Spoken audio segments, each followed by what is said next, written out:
In this video, I'm about to show you how to transfer Pi to new wallet. So if you want to do that, you simply need to click on your Pi coin on the top of your browser.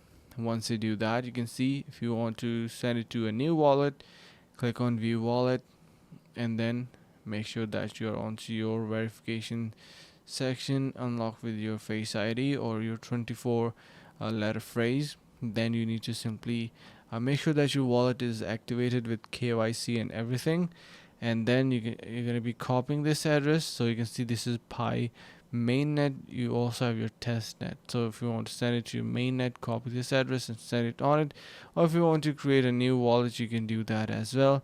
Here we got our wallet, and if I head over to my settings, you are able to create a new wallet again. So yeah, that's how easy it is, and I hope this helps. Thank you so much for watching.